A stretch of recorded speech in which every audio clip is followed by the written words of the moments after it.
अपने फ़ोन का data permanently delete कैसे करें, रिमूव कैसे करें ताकि वो कभी भी रिकवर ना हो पाए। चाहे आप अपना फ़ोन किसी को दे रहे हैं या किसी को बेच रहे हैं। आपने सोचा होगा अगर हम अपने फ़ोन को रीसेट करते हैं, क्या रीसेट करने के बाद कोई दूसरा बंदा हमारे फ़ोन से डेटा रिकवर कर पाएगा या नहीं। इस वीडियो में मैं आपको दिखाऊंगा किस तरह से हमारे फ़ोन से डेटा परमानेंटली रिमूव हो जाता है। फिर दुनिया का कोई भी आम इंसान कोई भी खास टूल लेके भी आपका डेटा रिकवर नहीं कर पाएगा। वीडियो को एंड तक जरूर देखना और इस वीडियो को अपने दोस्तों के साथ शेयर करना, ये इन्फॉर्मेशन उनके काम भी आ सकती है। अब सबसे पहले हम सीखेंगे हमारे फ़ोन का डेटा रिकवर क्यों हो जाता है और किस तरह से हो जाता है। फॉर एग्जाम्पल, आपने कोई फ़ोटो अपने फ़ोन से डिलीट किया, वो रिकवर क्यों हो जाता है, किस तरह से हो जाता है, पहले हम वो समझेंगे। वो समझने के बाद हम अपने डेटा को इररिकवरेबल बना सकते हैं। अब मान लीजिए आपके फ़ोन की टोटल 10 GB की स्टोरेज है और आपके फ़ोन के अंदर 10 फाइल्स पड़ी है, 1-1 GB ईच। हर एक फाइल का साइज़ है 1-1 GB। जो हमारे फ़ोन की चिप है, स्टोरेज है, वहीं पे ये फाइल्स पड़ी है। अब हमारा फ़ोन क्या करता है, सिस्टम क्या करता है, जो स्टोरेज के अंदर वो फाइल्स पड़ी है ना, उनका एक टेबल रखता है, रेफरेंसेस रखता है, मेटा डेटा उसको कहते हैं कि कौन सी फाइल कहाँ पे पड़ी है स्टोरेज में। अब मान लीजिए उन फाइल्स का एड्रेस रिकॉर्ड किया जाता है कि कौन सी फाइल कहाँ पे पड़ी है। जिस तरह से किसी भी बुक पे पहले वाले पेज पे इंडेक्सेस होते हैं ना, किस वाले पेज पे कौन सा चैप्टर मिलेगा।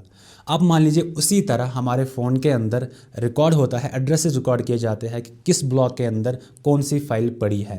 अब जब हम अपने फ़ोन से कोई फाइल डिलीट करते हैं तो होता क्या है कि उस फाइल का ये एड्रेस यहाँ से रिमूव किया जाता है, उस फाइल की एंट्री यहाँ से हटा दी जाती है। तो हमारे फ़ोन का ऑपरेटिंग सिस्टम वो फाइल एक्सेस नहीं कर पाएगा और यूज़र पर्सपेक्टिव से वो फाइल डिलीट हो जाती है। लेकिन स्टोरेज के अंदर वो फाइल अभी भी पड़ी है, वो रिमूव नहीं हो जाती है, वो अभी भी पड़ी है, बस उस फाइल का एड्रेस रिमूव किया जाता है। इस वाली स्पेस को मार्क किया जाता है कि ये अब अवेलेबल है, ये फ्री है, इसको आप यूज़ कर सकते हैं, यहाँ से यूज़र ने फाइल डिलीट की है, इसको अवेलेबल फॉर यूज़ मार्क किया जाता है। फिर होता क्या है, जब हम अपने डेटा को रिकवर करने की कोशिश करते हैं, फिर डिलीट करने के बाद रिकवर करने की कोशिश करते हैं, तो वो रिकवरी टूल इस वाले टेबल को इग्नोर करके खुद स्टोरेज के अंदर चला जाता है। जो हमारी फ़ोन की स्टोरेज है, चिप है, उसके अंदर चला जाता है और वहाँ पे देखता है कि ये फाइल यहाँ पे पड़ी है, तो वहाँ पे उस डेटा को रिकन्स्ट्रक्ट करके उस फाइल को रिकवर करके देता है। इस तरह से हमारा डेटा रिकवर हो जाता है। इसको एक छोटी सी एग्जाम्पल के थ्रू मैं आपको समझाऊंगा। मान लीजिए कोई लाइब्रेरी है, लाइब्रेरी के अंदर बहुत सारी बुक्स पड़ी है। अब काउंटर पे लाइब्रेरी के सामने एक रजिस्टर मेंटेन की गई है कि किस वाली शेल्फ पे कौन सी बुक पड़ी है, वहाँ पे हर एक बुक की एंट्री है। अब फॉर एग्जांपल हमें अपनी लाइब्रेरी में से किसी बुक को रिमूव करना है, तो हम उस रजिस्टर में से उस बुक की ना वो एंट्री हटा देते हैं, ये बुक अब यहाँ पे इस लाइब्रेरी में है नहीं। फिर अगर कोई नॉर्मल इंसान फॉर एग्जाम्पल उस लाइब्रेरी पे आता है और बोलेगा मुझे ये वाली बुक चाहिए, तो रजिस्टर चेक करने के बाद वो बुक वहाँ पे होगी नहीं, तो उसको कहा जाएगा यहाँ पे ये बुक है ही नहीं, ये अवेलेबल नहीं है। अब अगर कोई खास बंदा आता है तो वो लाइब्रेरी के अंदर खुद चला जाता है, वहाँ पे उसको थोड़ा टाइम लगेगा ढूंढने के लिए, लेकिन बुक अभी भी वहाँ पे पड़ी है, बस रजिस्टर से एंट्री हटा दी गई थी। वो थोड़ा टाइम उसको लगेगा वहाँ पे, लेकिन वो बुक वहाँ से निकाल पाएगा। इसी तरह से मान लीजिए आप स्मार्टफोन्स में हमारा डेटा रिकवर हो पाता है, बस एंट्री डिलीट की जाती है, डेटा वहीं पे पड़ा होता है। लेकिन कब तक, जब तक हम अपने डेटा को रिप्लेस नहीं करेंगे, ओवरराइड नहीं करेंगे।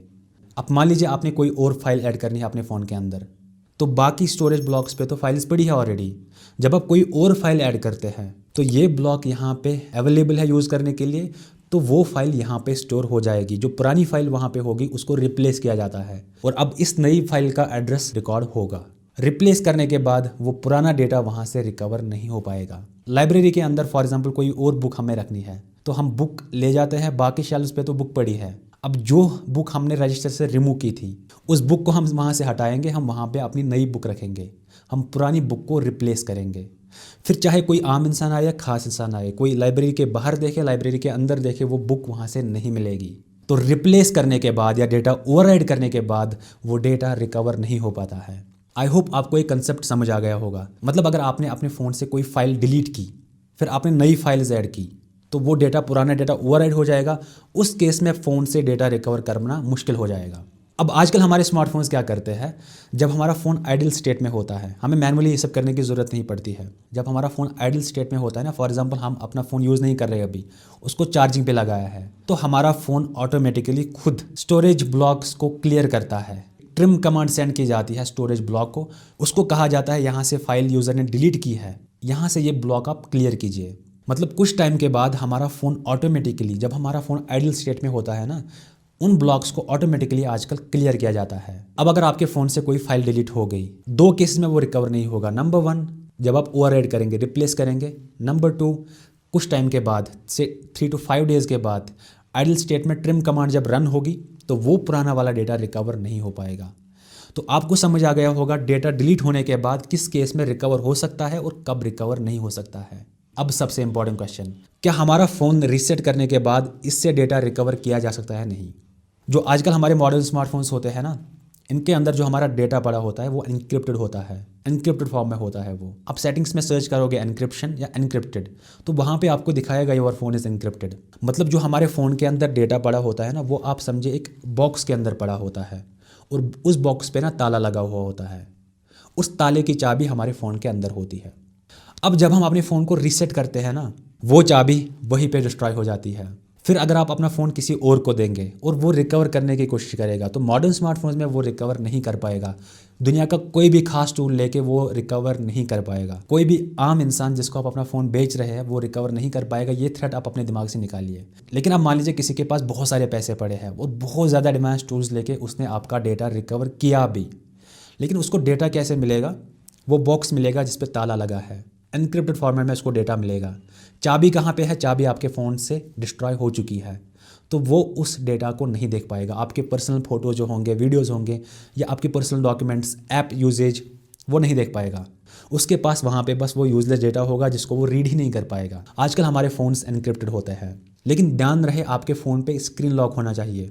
Pattern, pin, biometric, face ID जो भी एक्टिव स्क्रीन लॉक होने के बाद जब आप अपना फ़ोन रीसेट करेंगे ना, तो कोई भी बंदा आपके फ़ोन से डेटा रिकवर नहीं कर पाएगा किसी भी हालत में। आजकल जो हमारे मॉडर्न स्मार्टफोन्स होते हैं, मॉडर्न स्मार्टफोन्स में आपको डेटा ओवरराइड करने की ज़रूरत नहीं है रीसेट करने के बाद। हाँ, ऑप्शनल है वो चीज़, मतलब आप extra layer of security add कर सकते हैं। आप अपने फ़ोन को रीसेट करेंगे, रीसेट करने के बाद इसमें रैंडम फाइल्स डालेंगे, वीडियोज़, मूवीज़, रैंडम फाइल्स आप इसमें ऐड करेंगे। वो करने के बाद फिर से इसको रीसेट करेंगे और अपना फ़ोन बेचेंगे या किसी को देना होगा उसको देंगे। फिर अगर कोई बंदा रिकवरी करने की कोशिश करेगा, पहले तो नहीं कर पाएगा आम इंसान, मैं आपको पहले ही बता रहा हूँ। अब मान लीजिए किसी को वो चाबी भी मिल जाती है, वो डेटा रीड कर पाएगा। उसको कौन सा डेटा मिलेगा? जो रैंडम फाइल्स आपने ऐड की होगी, random videos, random photos, random movies etcetera. आपका पर्सनल डेटा उसको नहीं मिलेगा। वो करना आजकल ऑप्शनल है, ज़रूरी नहीं है, लेकिन आप एक्स्ट्रा लेयर ऑफ सिक्योरिटी बढ़ाने के लिए ऐड कर सकते हैं, लेकिन करने की ज़रूरत नहीं है। सिक्योर इरेज का ऑप्शन भी आजकल हमारे फ़ोन में मिलता है। जब हम अपने फ़ोन को रीसेट करते हैं ना, जो स्टोरेज ब्लॉक्स होते हैं ना, हमारा फ़ोन उन स्टोरेज ब्लॉक्स को रैंडम डेटा के साथ खुद रिप्लेस करता है। वहाँ पे डेटा ऑटोमेटिकली ओवरराइड हो जाता है। फिर अगर किसी बंदे को वो चाबी मिल भी जाती है, वो आपका डेटा रीड नहीं कर पाएगा। तो ये बिल्कुल ऑप्शनल है, आप सिंपली रीसेट करके किसी और को आराम से अपना फ़ोन दे सकते हैं। अब आपका एक इंपॉर्टेंट क्वेश्चन हो सकता है, अगर हमारा फ़ोन कोई चुराता है फिर इसको हार्ड रीसेट करेगा, तो आजकल हमारे फ़ोन्स में आता है FRP, फैक्ट्री रीसेट प्रोटेक्शन। अगर कोई बंदा फ़ोन चुरा के भाग जाएगा, जब इसको हार्ड रीसेट करेगा ना, तो हमारा फ़ोन उसको बोलेगा पहले वही ईमेल आप लॉगिन कीजिए जो इसमें पहले से लॉग्ड इन थी, तभी वो फ़ोन यूज़ कर पाएगा। अब आपका क्वेश्चन होगा, अगर डेटा रिकवर ही नहीं होता है रीसेट करने के बाद, हमारे फ़ोन को पता कैसे चलता है कि इस फ़ोन के अंदर कौन सी ईमेल लॉग्ड इन थी? तो उसका एक सिंपल आंसर है, देखिए रीसेट करने के बाद भी हमारे फ़ोन के अंदर कुछ डेटा रह जाता है, यूजेज डेटा रह जाता है, जो रीसेट करने के बाद एनक्रिप्टेड फॉर्म में नहीं होता है। वो बस यूजेज डेटा होता है, आपका पर्सनल डेटा नहीं होता। तो अब हमने इस वीडियो से क्या सीखा? अगर हमारे फ़ोन से एक्सीडेंटली फ़ोटोज़ हमारे डिलीट हो जाते हैं, अगर हम नए फ़ोटोज़ ऐड करेंगे, वो पुराने फ़ोटोज़ रिकवर नहीं होंगे। या अगर फॉर एग्जांपल टाइम हो जाता है कुछ 3 दिन के बाद, 1 हफ्ते के बाद, 1 महीने के बाद, वो फाइल्स रिकवर नहीं होगी। आइडियल स्टेट में हमारा फ़ोन ब्लॉक्स को क्लियर करता है। और नंबर 3 मोस्ट इंपॉर्टेंट, अगर आप अपना फ़ोन रीसेट करेंगे तो कोई भी बंदा, कोई भी आम इंसान, दुनिया का कोई भी खास टूल लेके भी आपका डेटा रिकवर नहीं कर पाएगा। आई होप आपके सारे डाउट्स क्लियर हुए होंगे। अगर ये इन्फॉर्मेशन आपके लिए हेल्पफुल थी तो चैनल को सब्सक्राइब करना, पेज को फॉलो करना मत भूलना। इस चैनल पे आपको ऐसी वीडियोस मिलती रहेगी। और इस वीडियो को अपने दोस्तों के साथ ज़रूर शेयर करना, ये इन्फॉर्मेशन उनके भी काम आ सकती है। And see you guys in the next one. तब तक के लिए टेक केयर।